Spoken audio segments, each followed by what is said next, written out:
পুরুষ মানুষকে কাঁদতে দেখেছেন কখনো? আমি দেখেছি। পুরুষ মানুষকে লুকিয়ে লুকিয়ে কাঁদতে। আমি দেখেছি পুরুষ মানুষকে চোখের জলটা চোখেই আটকে নিতে। আমি দেখেছি পুরুষ মানুষকে মাথার ওপর ছাদ হয়ে উঠতে। আমি দেখেছি, বিশ্বাস করুন, আমি দেখেছি। আমি দেখেছি একজন পুরুষ কিভাবে হয়ে ওঠে একজন কর্তব্যপরায়ণ পুত্র, একজন ধৈর্যশীল ভাই, একজন প্রেমময় স্বামী, একজন স্নেহশীল পিতা। ফার্স্ট বেটিং পাওয়ার জন্য ঝগড়া করা ছেলেটা বাড়ি ফিরে আসার সময় 5 টাকার চটপটি কিনে ছোট বোনের সঙ্গে ভাগ করে খায়। মোড়ের মাথায় দাঁড়িয়ে জটলা করা ছেলেটা কোনো মেয়েকে অভ্যাসবশত কটূক্তি করার পর বাড়িতে থাকা নিজের বোনের কথা ভেবে লজ্জায় অবনত অনুতপ্ত চোখে নিঃশব্দে ক্ষমা প্রার্থনা করে। ইতিহাসের কোনো তারিখ মনে না রাখা ছেলেটাও ভাইফোঁটা আর রাখি বন্ধনের তারিখটা ভুলে যায় না। বেহিসেবি জীবন কাটানো যুবকও স্ত্রীর প্রতি দায়িত্ব পালন করে, যতটা সম্ভব সুখী করতে চায়।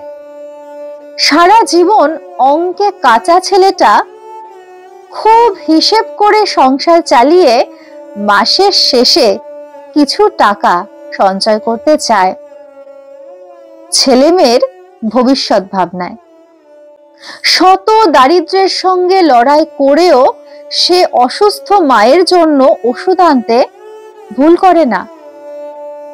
ছেলে মেয়েদের মানুষ করার জন্য আধপেটা খেয়ে দিন কাটানো পুরুষ মানুষটা একদিন মায়ের আদরের দুলাল ছিল। সংসারের ওপর আশা অনটনের ছায়া নিজের কাঁধে গ্রহণ করা মানুষটাও একদিন বাবার ছত্রছায়ায় মানুষ হয়েছে। আসলে আমাদের ভাবনাগুলো একটু পরিবর্তন করতে হবে। আমরা ভাবি পুরুষ মানে কঠোর মনের অধিকারী। পুরুষ মানুষ তো, তাই ওদের মনে চিন্তা নেই, ওদেরও তো আবেগ নেই, তাই ওরা কাঁদে না, ওরা সহজে ভুলতে পারে না। আসলে তা নয়, পুরুষ মানুষও কাঁদে, ওদেরও কষ্ট হয়, কারণ পুরুষ মানুষও যে মানুষ। পুরুষ মানে ধর্ষক নয়। বোনের সম্ভ্রম রক্ষা করতে গিয়ে প্রাণ হারানো যুবকটাও পুরুষ মানুষ।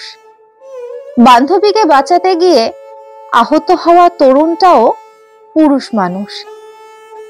মেয়ে রাত করে বাড়ি ফিরলে দুশ্চিন্তায় সময় কাটানো বাবাটাও একজন পুরুষ মানুষ।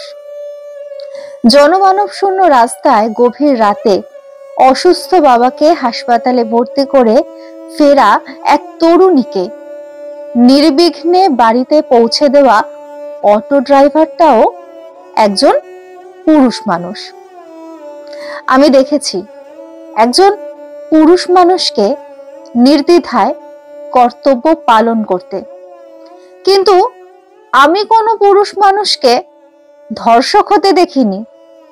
কারণ আমি বিশ্বাস করি যে ধর্ষণ করে সে পুরুষ নয়, সে আসলে একজন কাপুরুষ।